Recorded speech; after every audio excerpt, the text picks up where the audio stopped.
Okay. All right. Thank you, everyone, for joining us live today, and also anyone joining us for as part of the recording.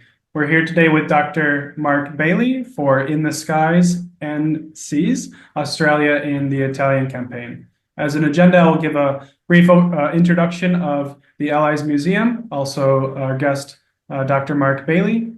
We have a couple of questions prepared today for Dr. Bailey, and we will then follow by live Q&A. Again, thank you everyone for joining. My name is Reed Cataldo. I'm one of the founding directors of the Allies Museum. It's a museum that will be located in Rome, dedicated to the liberation of Italy during World War II. We're very much focused on the collaboration, the cooperation of Allied countries during the Italian campaign, very much commemorating that history of what it meant back then and what it means today. So thank you again to everybody. Again, I'm here with Dr. Mark Bailey. Dr.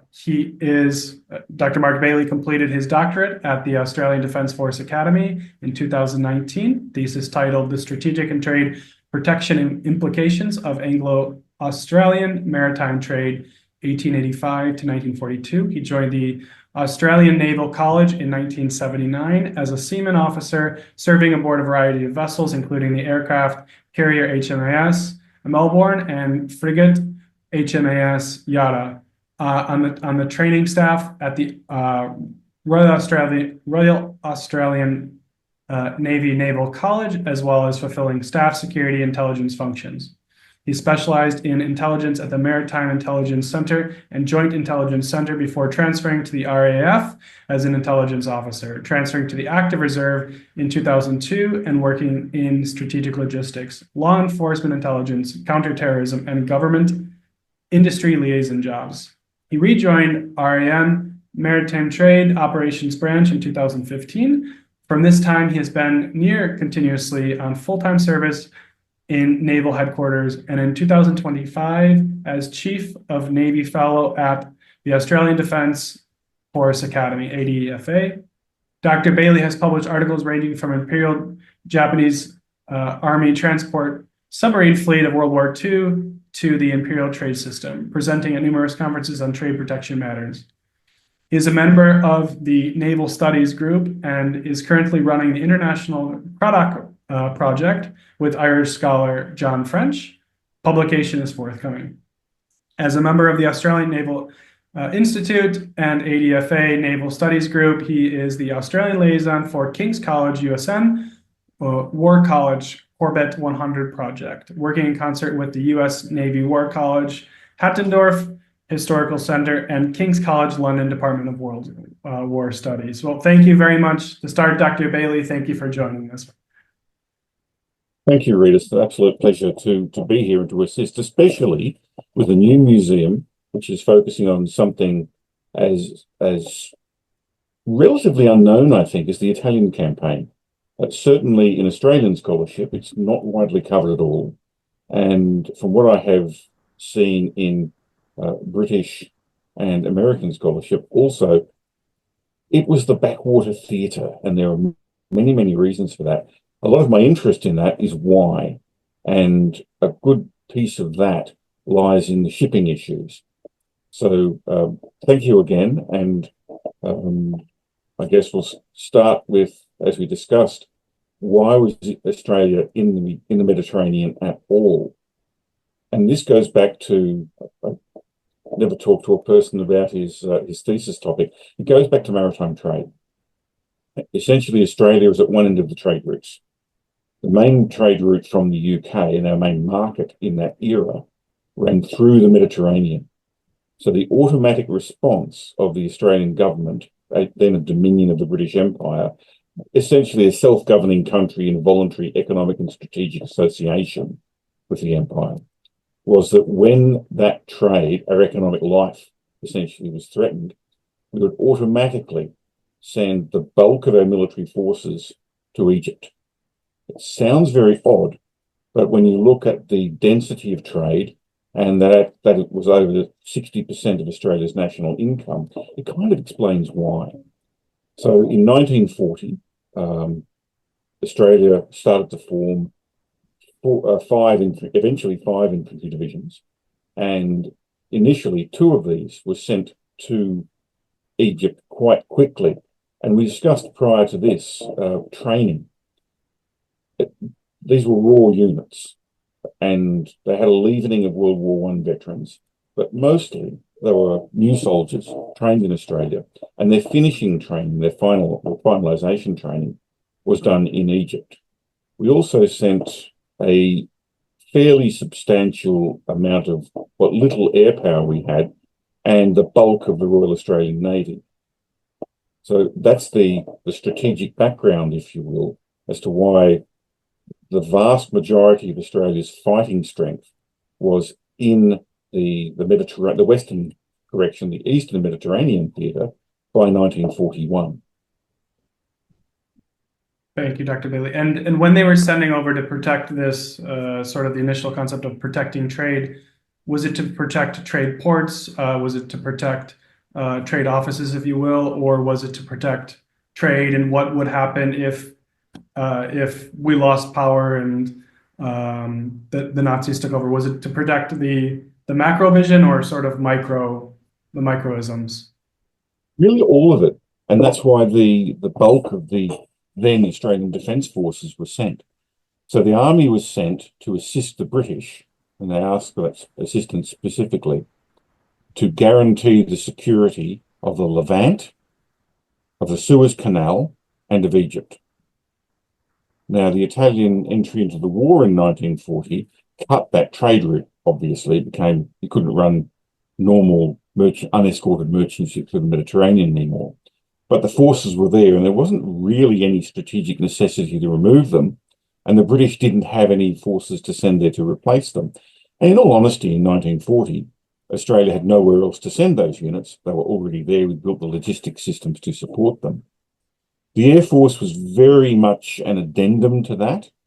And while the Army, all of the forces doing the strategic protection, the Army's protecting specific areas under British, in full coordination with the British. And the Navy is mostly doing the tactical individual protection. So, for example, Australian corvettes were based in the Red Sea and in Aden. We assisted in 1941 with the British occupation of Iran. And the answer is it was full spectrum protection of everything from the individual ships right up to the grand strategic centerpiece of the British Empire's power in the Eastern Mediterranean, the Suez Canal. Thank you, Dr. Bailey. So when we talk about typically material, we're generally focused on, there has to be some sort of cutoff. History is always related. We try to usually cut off just within the Italian campaign. I think in the case of Australia, as you're outlining, it's really important to know what happened in the years leading up to Operation Husky. So as you've outlined, there was no particular threat. More home, the threat was in and around the Mediterranean. At what point did that shift and whether it was public opinion or government opinion, and say, we have this threat back home, which leads me into the question of, following the North African campaign, why did Australia, a country on the other side of the world, which was fighting the Japanese close to home in the Pacific, keep a small but important Navy and Air Force in the presence of Mediterranean to support the Allied invasion in Italy? Was it due to the fact that they were already there? Were they heeding the call of helping the Commonwealth, or were they just keeping folks there? What was that process like? There was an array of processes. So with the start of what is called in our official history as the Japanese thrust, all of a sudden, and for the first time in our history, we had a direct, proximate, existential level threat to Australia. So the army forces were withdrawn as rapidly as possible. And as I said, we had 4 divisions in theatre. In late 1941, the 6th Division was in Syria. It started to move in January 42. The 7th Division, again in Syria, also started to move. And these were in action by September 1942 in Papua New Guinea, in the Buna Buna, Gona, Sanananda campaign, the campaign at Kokoda, and the Milne Bay campaign. The 9th Division was left in the Western Desert and didn't actually start to move until January 1943. And its last elements were not out of there until towards the end of that year. And they joined with the Salamaua Lay campaign in late 1943. What was left was quite a large amount of air power in the form of, if I did my research correctly, and I did, we eventually wound up with 17 squadrons cycled through or based in the Mediterranean theatre, and they played a very active role in the Italian campaign right until the end of the war. In fact, it's interesting to note that one of these squadrons, 454 Squadron, which Baltimore Light Bomber Squadron, ended the war at a place called, and please excuse me for butchering the Italian pronunciation, Villa Orba, up to the northeast of Venice. That's where they were in 1945. There were quite a number of these squadrons scattered around the theatre, and most of them involved in the Italian campaign. In terms of troops, there weren't many left after we pulled out the divisions. In fact, the largest contingent of Australian troops was about 7,000 prisoners of war from the Greece and Crete campaigns. And in doing a little bit of research to answer the questions and discuss things at this webinar, it's interesting to note that that's a real gap in our own research. There's very little written on what happened to Australian POWs in Axis captivity in Italy. About 500 of them got away, mostly from Camp 109, and managed to cross up into Switzerland. But unfortunately, most of the rest were taken over by the Germans and moved into Germany. In terms of naval units, essentially by August 1942, the Royal Australian Navy had been destroyed. We had one of our large cruisers left. The British rapidly gave us another one. We had one light cruiser, but she took a torpedo in 1943 and was out for the rest of the war. We'd lost 3 of our 5 destroyers. We built a couple more quite nice modern ones in Australia, and built 54 Bathurst-class corvettes. So the biggest loss was we lost a very large percentage of our pre-war Navy, which is very small, including about half of our pre-war well-trained officers, or professional officers, and senior NCOs. So the bulk of the Royal Australian Navy in World War II, about 35,000 of 50,000 men and women, were reservists, short service reservists. Fascinatingly, and the photograph you're showing is a very interesting one. It shows, I believe, a Breda 35 aboard an Imperial warship. A number of these Bathurst-class sweepers, minesweeper corvettes, remained in the Mediterranean well into the start of the Italian campaign. They saw action in the Dodecanese, convoy escort, the usual thing. The real interesting question is why? That goes back to the way the British Empire had structured its war effort, or the Commonwealth had structured its war effort. It was fully integrated. So, for example, there was a thing called the Empire Air Training Scheme, and very large numbers of aircrew, pilots, air gunners were trained in Australia and Canada and Rhodesia. Australia was very popular because they had really good flying conditions. We did a lot of basic training, including people who come out from Africa, for example, Rhodesian South Africans. But when these people went to Britain, they were fully integrated into the Royal Air Force. So a large percentage, you look at a bomber command squadron anywhere, be it in Britain, be it in the Mediterranean theatre, and there would be Australians, New Zealanders, Canadians, South Africans, Rhodesians, all through it, all through the crews. So it was a fully integrated Imperial Air Force in many, many ways. And that level of integration we've not seen it before, and I don't think we'll see it again. And Dr. Bailey, why was that? Why was that the strategy from the British perspective, I would presume? The empire was seen as a whole. You couldn't lose a bit of it to anybody. And this is why the collapse of the Eastern Empire in early 1942, with the Imperial Japanese advances, was such a catastrophe. Imperial strategy had changed. So if you go back a long way, back before World War One, the British built a worldwide coaling-based network. That was to give their fleet global mobility. Coal gets replaced by oil. The so-called Singapore strategy was actually a global oil fuel program to return global mobility to the fleet. The British had a strategic problem. They had two hemispheres of strategic responsibility, and they only had a one hemisphere navy, even though it was the biggest one around. So with the Dominions, Canada, Australia, New Zealand, to a degree South Africa, what they did, we would call in modern terms an international defence burden sharing arrangement. So Australia was reasonably powerful. We had the biggest of the imperial sub-navies. We put a lot of money into it. And it all had to be integrated. There was no point in Australia having a navy which wasn't integrated with the Royal Navy. Same training standards, same ranks, same language, obviously, same weapons. Everything was the same. I would point out that that's pretty much the way we do things now in our relationship with the United States, in naval and maritime terms especially. So the empire had an integrated defence model. Air forces were included in this, and armies were included in this. So the organisation of the Australian division was exactly the same as for a British or South African or Canadian or New Zealand division. They used the same equipment, the same signals, the same communications networks and bearers.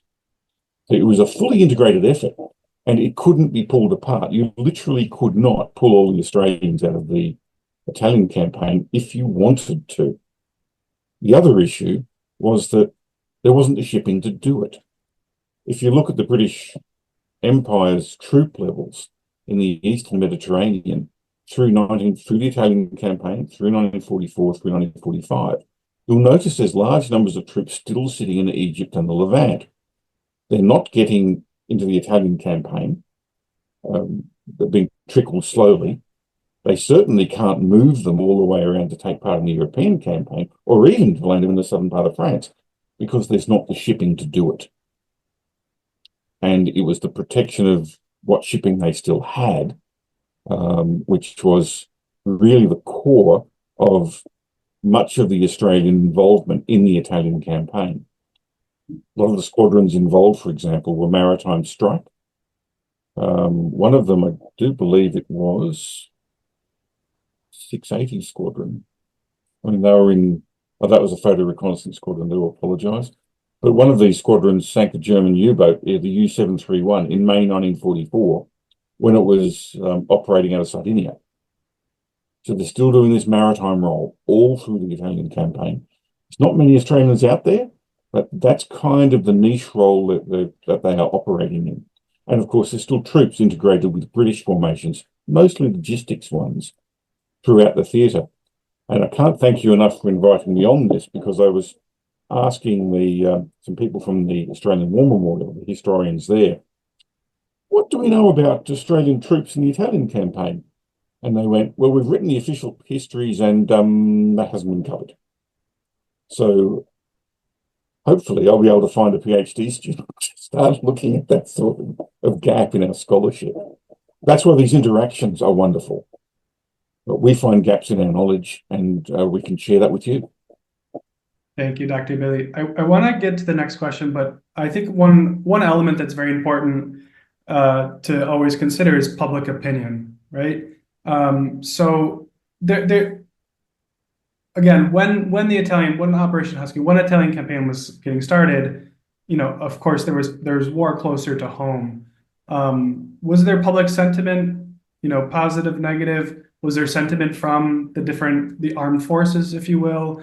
And then there's also another dynamic which I think is very interesting for Australia. Again, it's very far away from Italy. It doesn't share the same language. It doesn't probably share many cultural things. There's really no connection, no bond. similar to, the United States fighting there, other folks fighting there. What I think is particularly interesting about Australia is that if I understand correctly, they received a ton of prisoners of war, particularly Italians. And so even today, you have this very this large population of, Australian, Italian Australians that live there because those POWs that were camped up in Australia, they were, from my understanding, treated very, very well and loved Australia so much to simply stay there after the war. So if I'm, thinking back, and if I was there and I'm, meeting Italian POWs, and I'm, maybe creating friendships or offering jobs or et cetera, creating some sort of relationship, whether what it might be, that's creating some sort of bond between folks in Australia, folks in Italy. Again, back to the original question, was there any sort of shared public sentiment for Australians of why the heck are we over there? We should be protecting ourselves. Falls into three parts. Initially, no, there's no issue at all. There's great public support for sending the army to the Western Desert Campaign. That's where the first Australian Imperial Force went to Egypt in 1915. So there's cultural acceptance that that's where you go. And in fact, quite a large number of World War I veterans sort of turned up in Egypt and said, oh, nothing much has changed here since the last time I was here. So there was public acceptance of the need to deploy forces to the Mediterranean. The second part, after the Japanese attack, and by 1943, by the time that the Italian campaign's kicking off, the Japanese are running one of their fairly rare submarine campaigns against trade off the east coast. Ships are being sunk off Australian ports. Darwin's getting bombed regularly by the Japanese. Papua New Guinea is half occupied. With the 8th Division has been totally destroyed in Singapore. That drew all of the attention straight back to what's happening in our northern approaches, because at that point the threat was seen as existential. Mm-hmm. So those are those two parts. Now the most interesting part, the second and third order effects. Tens of thousands of Italian POWs were brought out here. And why not? Well, why? Firstly, because the ships were there. There was a large trade, a large percentage of the wheat, flour, and those products consumed in Egypt by the civilian population were shipped in from Australia. So the ships are going back, and you might as well put POWs on them because you don't want them in the theatre.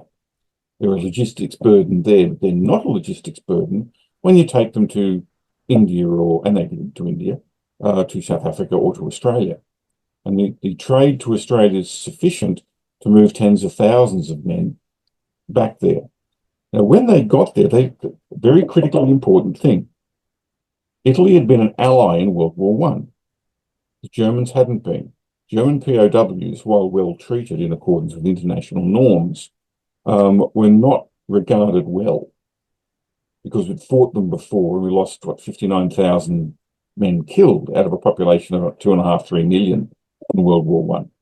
So there was a very bad personal experience with Germans, and we interned all of the Germans very quickly.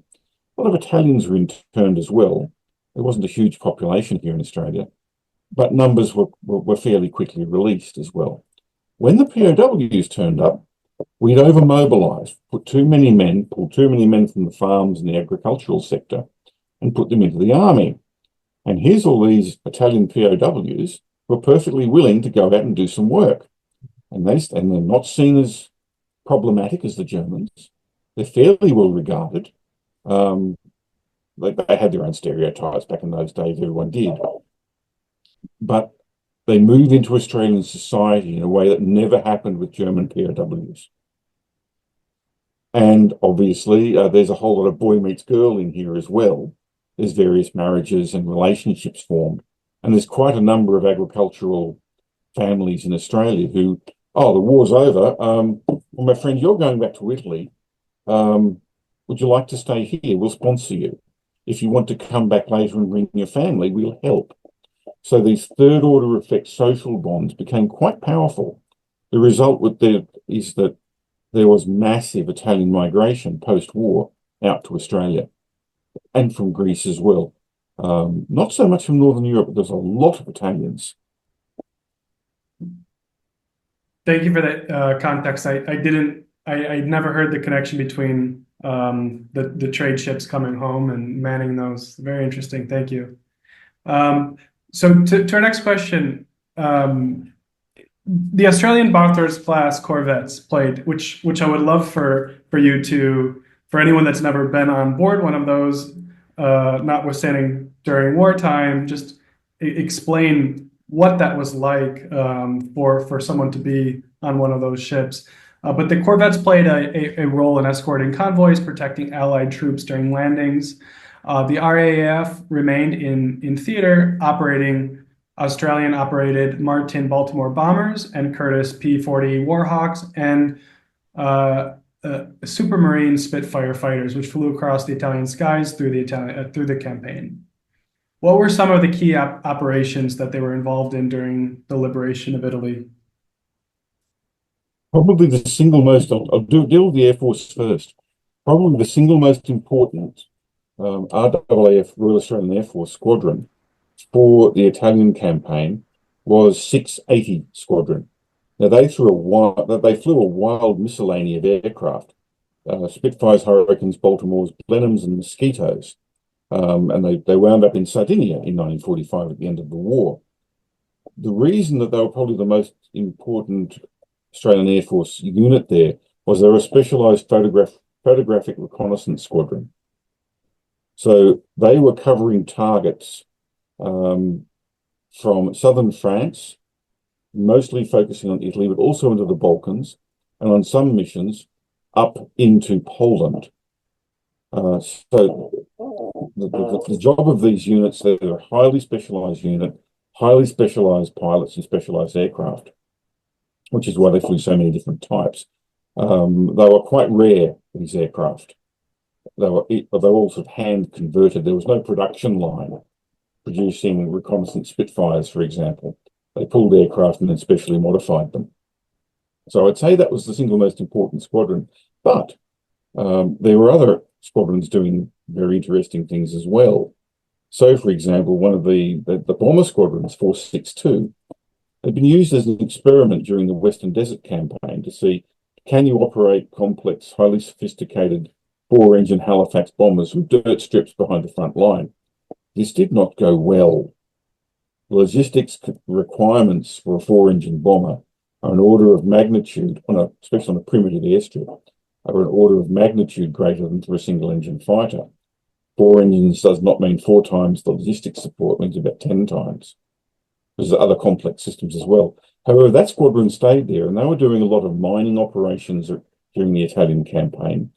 Yes, in the Dodecanese, but up into the Adriatic, around the Italian coast, to restrict the flow of German troops and such along the coast. Other people doing that as well. So these squadrons were doing fairly specialised jobs. You mentioned the Bathurst class. At the September 1937 Imperial Conference, these were big conferences where the Dominions and Britain all got together and worked out strategic level issues. The Australian government had taken a long, hard look at the strategic circumstances and went there fully prepared to raise taxes. Remember, we're still at the tail end of the Great Depression in 1937, in order to fund the construction of capital ships, so looking at buying a battleship. The British said there was no need to, so fine. We put that money into developing other areas of the military economy. The Bathurst class came out of this. By 1938, with the Munich crisis, everyone went, well, okay, we now know that war's coming. What can we build? Well, in that circumstance, with war expected in a year or two, you build what you've got in production. And we had just started laying down the first of the Bathurst class. These were a small corvette. We call them minesweeper corvette because they could do both. About 980 tons, about 100 tons bigger than that full load, about 1,080. Very useful little ships.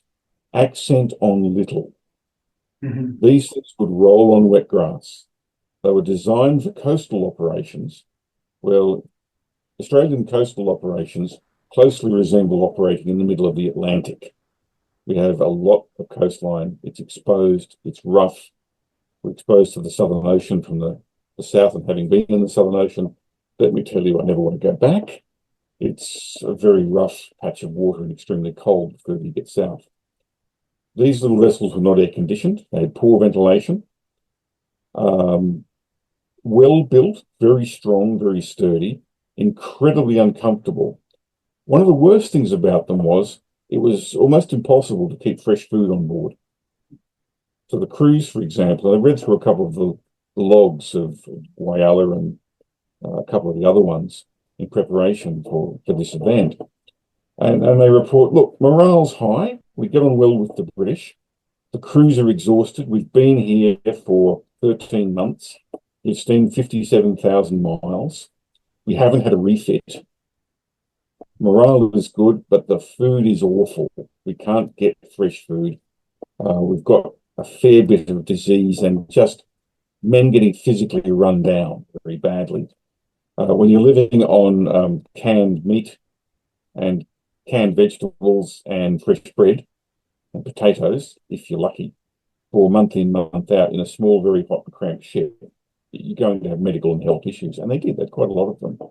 But the conditions on board, if you go on board HMAS Castlemaine down in Williamstown in Victoria, was one of these vessels is preserved. That's her, the Castlemaine. You'll get a very good idea how small and cramped these vessels were. And of course, there's no bunks on board except for the captain in the day cabin, I think. The crew's in hammocks, which at least are comfortable once you get used to them, but it takes a while to get used to them. And one of the issues with the Mediterranean is it's a very small sea.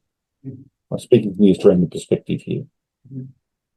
So there was a constant threat of air attack, which meant you constantly had to be on watch. You fairly constantly had to be at either action stations or at defence watches. So men are probably getting 4 to 5 hours sleep a day tops, and not good sleep. Again, these are uncomfortable and very hot ships. Quite often they slept on the upper deck because it was the only way to get any decent sleep. Bear in mind, you can't sling a hammock on the upper deck, so you're sleeping on a slab of steel, maybe with a canvas or something over it, but that's about where you're at. I think the men may have been a little tougher, perhaps, in those days. I read an analogy that being on one of those boats was like being in a cement mixer attached to a roller coaster. Yes, it's a And very apt analogy. that they were designed to the boats were designed to hold a crew of 62, but during wartime they had over 100 on the boat. So that brings me to the question of what does downtime look like? If I think about in the Air Force, after a mission, you fly home to base. You probably have food, to your point earlier. You probably have a bed. What about for the folks on these Bathurst Corvettes? What does downtime look like? Are they there on the boats for 13 straight months? What does life look like? Essentially, you're on board. And if you're at sea, you're at sea. When you go into port, it's mostly to refuel or to repair. So port visits were minimal. So Lismore, I think her name was Lismore, Lismore. When she was doing escort runs between Alexandria and Malta, and then out into the Dodecanese during the Dodecanese campaign, she was escorting small convoys to Castellarizo Island, one of the areas that the British didn't get kicked out of in the Dodecanese campaign. And there was no downtime. You went into port, you fueled, you re-ammunitioned, you restored, which is mostly heavy manual work. If the vessel required some emergency repair or you couldn't get fuel for a while, mostly you were not alongside the wharf. You couldn't just step off the ship. Therefore, you'd have to get into a boat and go ashore. They might get a few hours, but it was only when your ship was damaged or in need of major repair that you got any time alongside. Now, from talking to my supervisor, John Reed, about his uncle, aboard aboard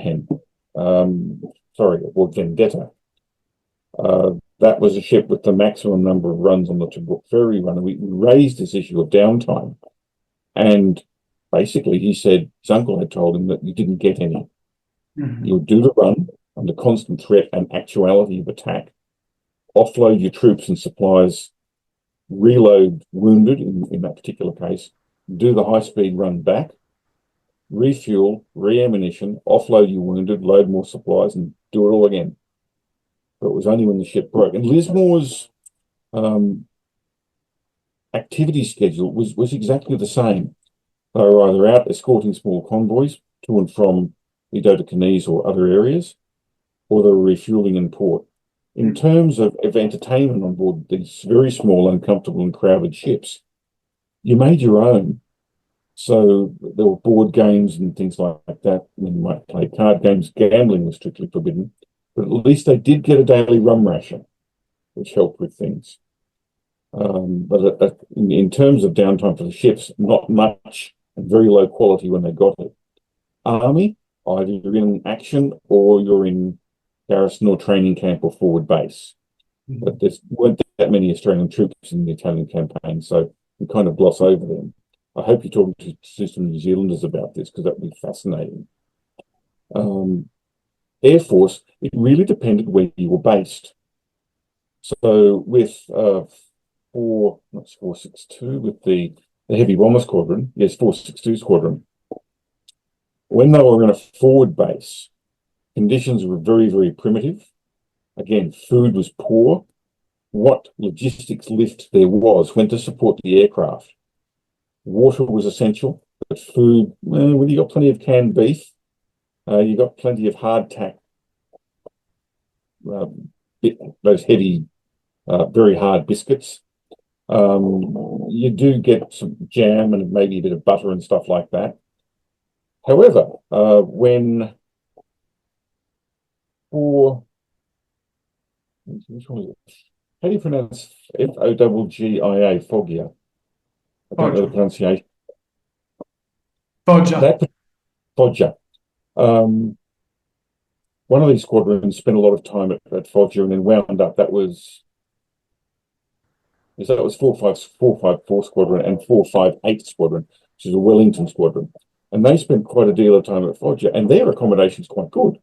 There's permanent buildings, a lot of tents, of course, but you've got things like a permanent fixed facility to cook your food. You're not cooking it in a mess tent, fairly much exposed to the elements with things getting full of dust and grit from the wind.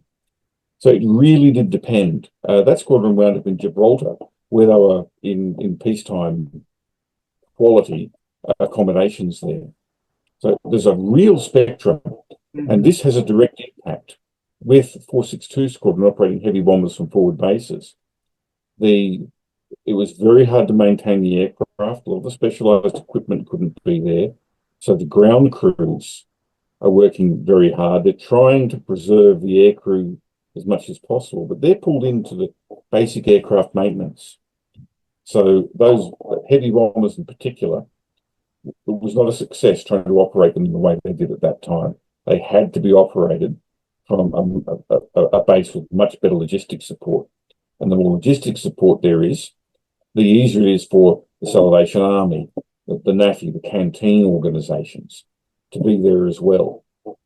Yeah. Dr. Bailey, that brings me to my next question. And to anyone in the audience, I have just one more question for Dr. Bailey, and please feel free to put a question in the chat or just write, I have a question if you'd like to ask directly, and we'll save about 10 minutes for question and answer.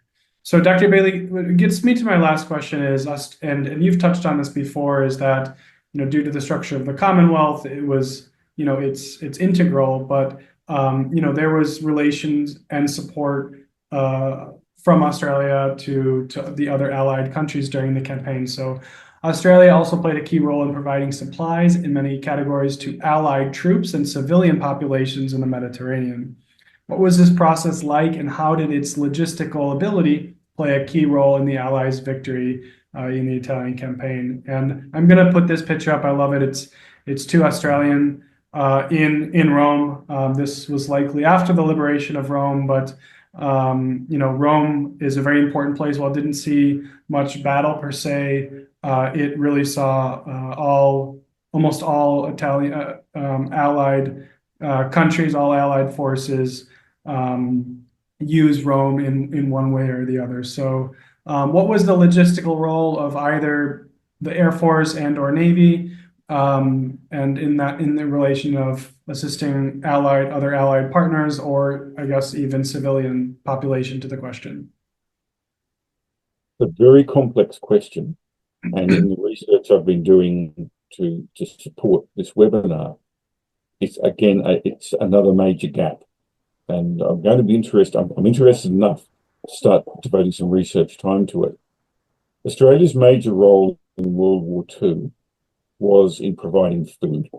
In all honesty, if the entirety of the Australian military contribution had not happened, it would have been reasonably irrelevant. We're a small country.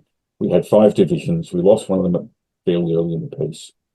And Navy had been destroyed by de facto destroyed by August 1942. The bulk of the force is doing trade protection. Australia's major contribution to the Allied cause in World War II was food. 2.5 million American troops west of Hawaii were fed from Australia.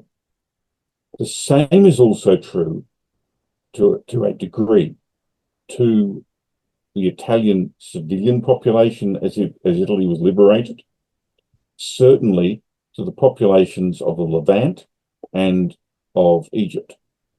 Now, this was an existing pre-war market for Australia for foodstuffs.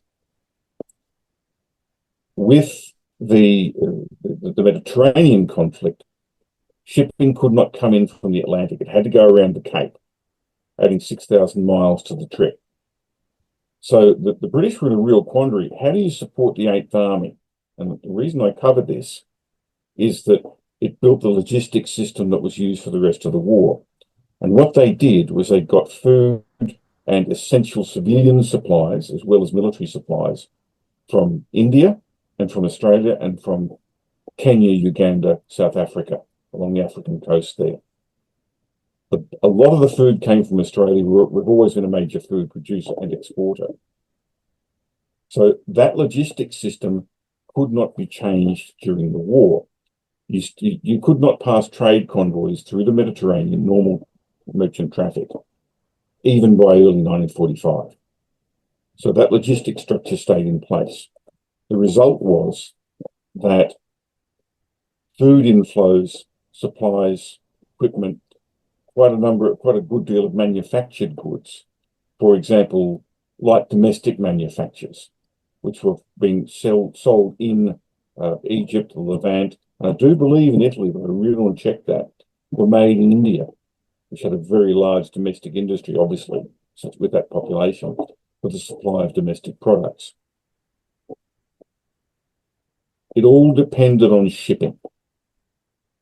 Shipping was very, very short by 1944.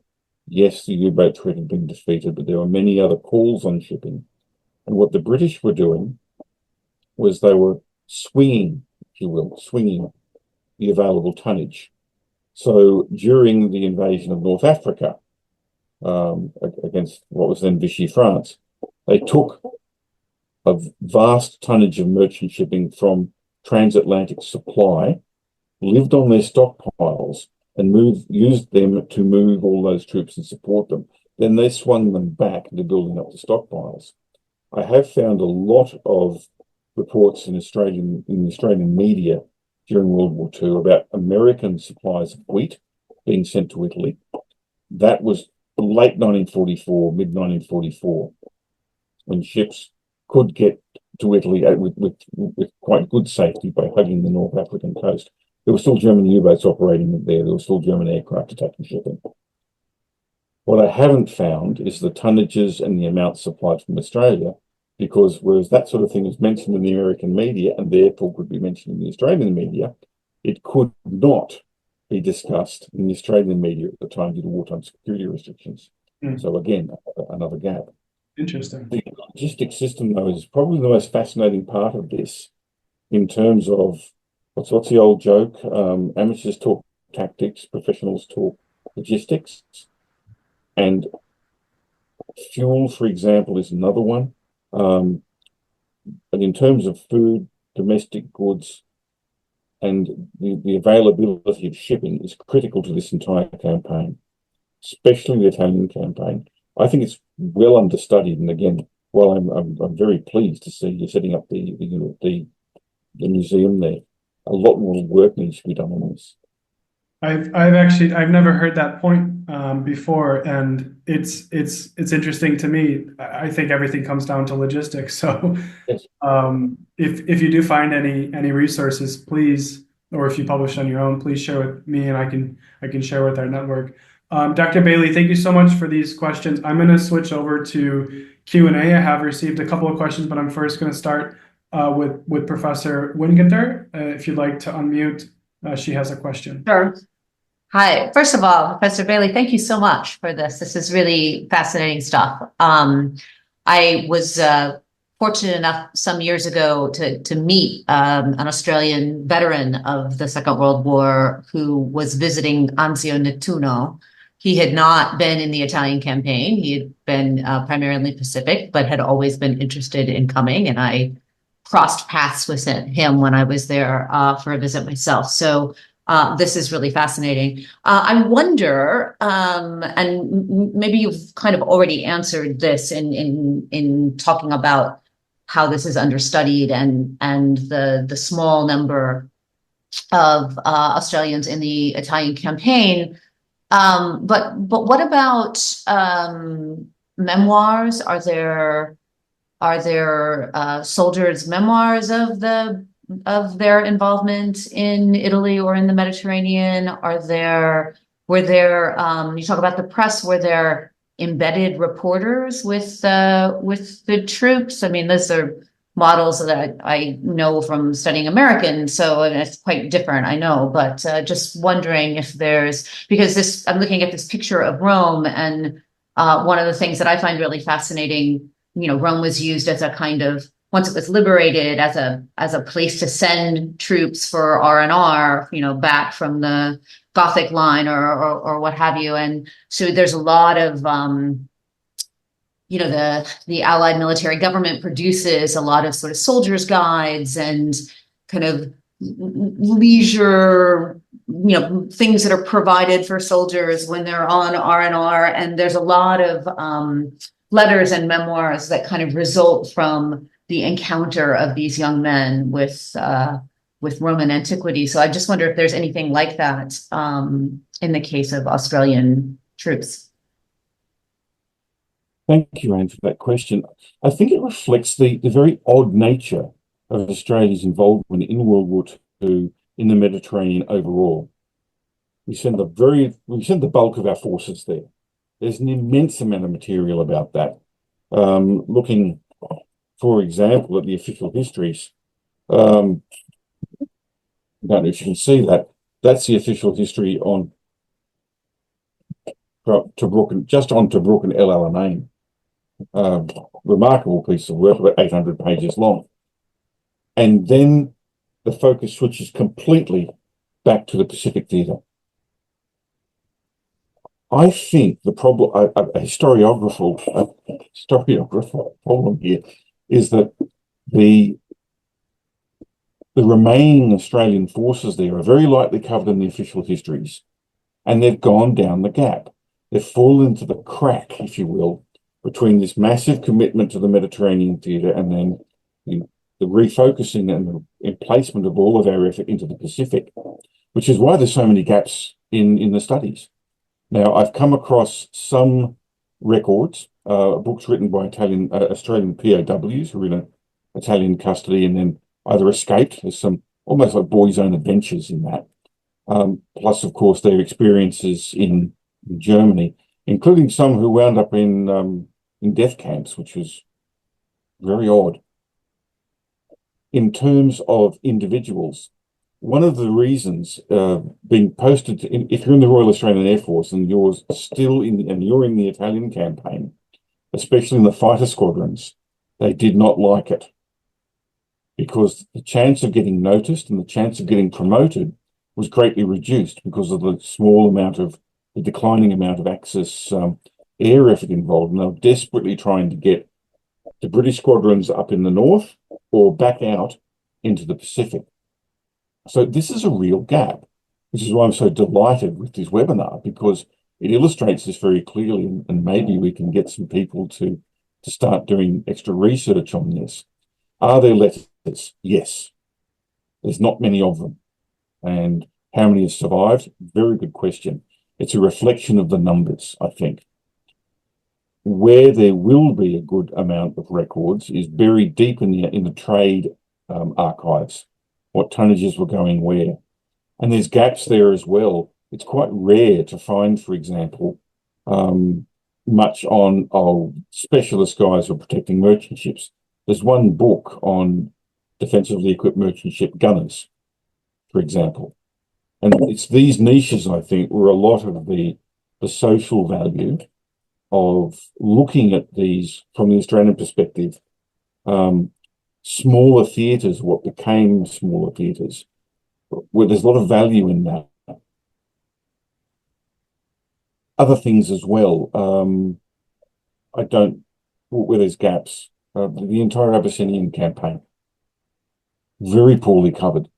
And in fact, Dan, I've got a book here which I may scan and send to you if you want on that. It's a book from that particular era. I would love that. World War II. Yeah. And I love to share sources like this. Mm. So, yeah, and one of the things which I would really like for the museum to keep an eye out for, Reid, is this sort of Australian material. What we've got here is small, scattered. Even the guys at the War Memorial went, we've got the official records, we've got the unit histories, things like that. They're not often looked at. Mm-hmm. Real gap. Thank you. Yeah, it's interesting. There are a few allied countries that aren't too dissimilar in that respect, and as we've progressed, we've been introduced to a number of folks. One doesn't come to my mind relating to Australia, but folks that have just completely found a gap, and their father, or in some cases grandfather, participated in the campaign. And I mean, there's one story that a woman spent 10 years of her life just retracing, trying to figure out what his company did, right? Because it wasn't recorded by anybody. I don't know if there are sources, but we'll definitely keep an eye. I think to this exact point, one question I received before coming into this was, and we think a lot about, of course, from a museum perspective, a historian perspective, what is commemoration like, and what is it like today? And right, we think about, for the purpose of the museum, right, we're trying to fill that gap. So, being an American, there is, I think in many folks' opinion, a prestige of having served in D-Day in France. So yes. My grandfather, my maternal grandfather was at D-Day, right? And if I start a sentence like that, heads turn. People want to know more, right? What was it like? If your father or grandfather or whomever served in the Italian campaign, you might not even know that. This is just again from American perspective, you might have heard that they served in the Mediterranean theater, if you will, right? And I think this leads back to Dr. Bailey, what we were talking about before, is that there is a lack of knowledge. Some folks don't even know that there was war in Italy. Yeah, I was going to say, Reid, it's even worse because a lot of the response to my grandfather was in Operation Husky. Where was that? There was war in Italy. Sure. That kind of thing. Yeah. Oh, yeah. It goes back to the era too. I found a soldier's song, and it was in a New Zealand publication. It was a British song, and it was called the D-Day Dodgers, and it was written by a British soldier, I think, in Italy in 1944. Yeah, that's a common theme, that conversation. So if I think about from the Australian perspective, is there sort of an equivalent to this? Was there prestige at the time of being, remaining at home or being sent to the Mediterranean theater? Was there a difference of that? And then in terms of commemoration, is there is there always the, it's all about D-Day, or it's all about, protecting home, versus is there a difference in commemorating, to this day and age of, based on where a unit might have served, where your parent might have served? If you're saying that he served in the Mediterranean theater or in Italy, to be more specific, do you just get some blank stares versus, he was defending the eastern coast of Australia? What is that conversation like? A very interesting conversation, and it's radically different from the American experience. So the ultimate prestige in Australia is my grandfather was at Gallipoli in 1915. The second level is my grandfather, as mine actually was, served on the Western Front for the entire war. Third level of prestige is in the Western Desert, or if World War II, the highest level of prestige. Very few people can claim it. My uncle, my father, whatever, served in the Kokoda campaign. There is a deeper and more poignant prestige in saying that my relative, whatever was with the 8th Division in Singapore. Because not many of those guys came back after the tender mercies of the Imperial Japanese Army as POWs. So it is literally ranked like that. Now, it'd be very interesting to ask this question of a New Zealander. We commemorate Anzac Day, us and New Zealand, every year. It's a massive event. The dawn service here might have 35,000 people. It's -2 or -3. And they're there at 5:30 in the morning. So it's almost, it's not cult-like. That insult has been cast around for a very long time. It's a reflection of national level trauma, in effect, from World War One, where, as I said, we lost more Australians died in action in World War One than the United States lost. Our population's about the same size as New York State. So that is the focus. And from there, which is really odd for a sea power, we're a detached continent, an island continent, if you will. So the national ethos, military ethos, is built around a land campaign in Europe in World War One, which is a very odd place culturally for an island state to be in. So it's very different, and I find it takes a lot of head scratching for Europeans, Americans, even Southeast Asians, to understand the cultural implications and how strange they are in Australia. But yes, it's all based on World War One. World War Two, if you stayed in the Italian campaign with those Air Force squadrons, I didn't even know there was a war there. It's the same thing. Whereas if you're involved in the army and you're in the island campaigns, yeah, that was tough, and people know it. So we're a slightly strange people. Thank you, Dr. Bailey. Professor Whittaker, do you have another question? If not, no. Well, Dr. No, Bailey, thank you. I don't know if you have, oh, sorry, love to ask. I think this has kind of been discussed, but if someone wants to learn more about Australians in the campaign or in the Mediterranean theater or more broadly, where would you point them to? And also, is there a particular movie or book that you recommend for someone, very interested in, I guess we can broaden it to Australia during World War II? Yes, I would, at the historian and the people interested in the details of history, I would point you straight at the Australian War Memorial website. So all of our official histories, World War One and World War II, are up there and available for free download. I bought my hard copy when I was a kid in 1972, much to my father's chagrin, but they're all up there now and have been for years. The War Memorial is a slightly odd place in many ways. It's a shrine mostly, it's a museum, and it's a massive archive. For example, all of the combat records of Australian servicemen, full stop, World War I and World War II, either have been digitised, are being digitised, and are available to the public.